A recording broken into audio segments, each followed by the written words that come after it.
Hi, I'm Gregg Berninger, Ghent's town historian. We're in West Ghent today, and we're going to explore the question of why places are where they are. I'm currently standing about a quarter-mile south of Love Apple Farm, a little west of Old Post Road and Route 9H, and I'm standing in the middle of Fitting Creek. Now, West Ghent is one of Ghent's very earliest settlements. Just a little bit later, over in the hamlet of Ghent, you have a very similar circumstance of water and road. Over there is the Kleinkill Creek and the Union Turnpike, and several mills sprang up along what we now know as Arnold's Mills Road. Over here in West Ghent, you have the same recipe.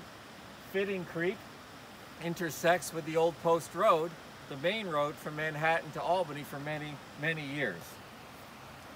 Ghent's earliest mills played a very important role in life, converting farmers' products, hard work, into a usable product.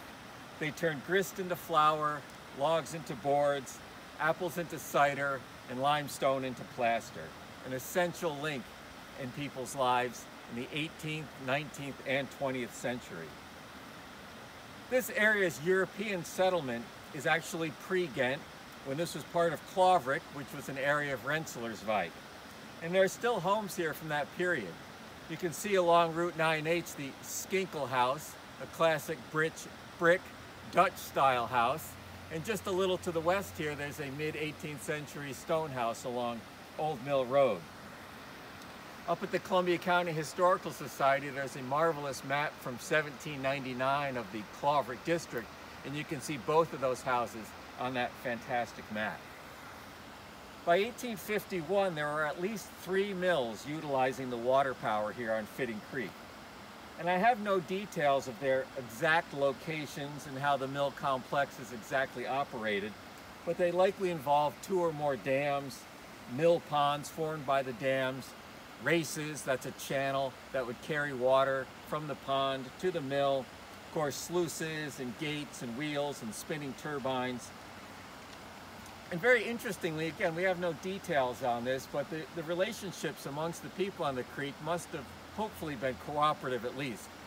If a miller upstream closes his sluice, takes the day off and lets his mill pond fill, well, the miller downstream has that day limited to the energy and water he has stored up in his pond.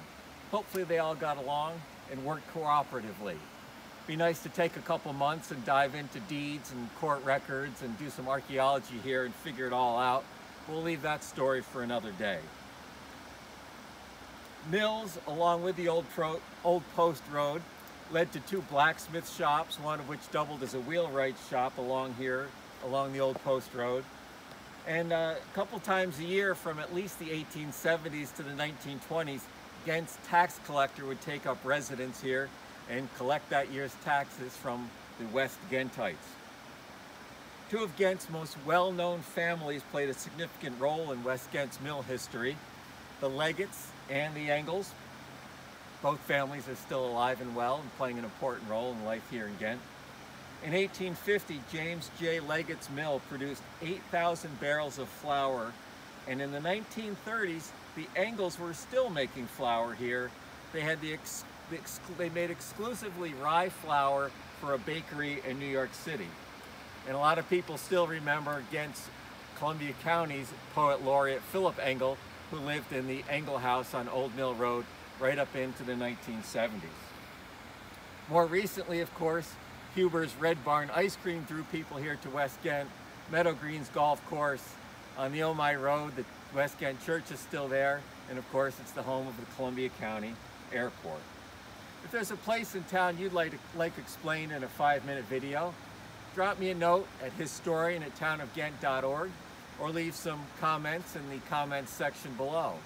Our videographer today is Christian Bruno, resident of West Ghent, and he's fulfilling his participation in government requirement during his senior year at Ichabod Crane High School. Thanks for tuning in today, and we'll see you around town.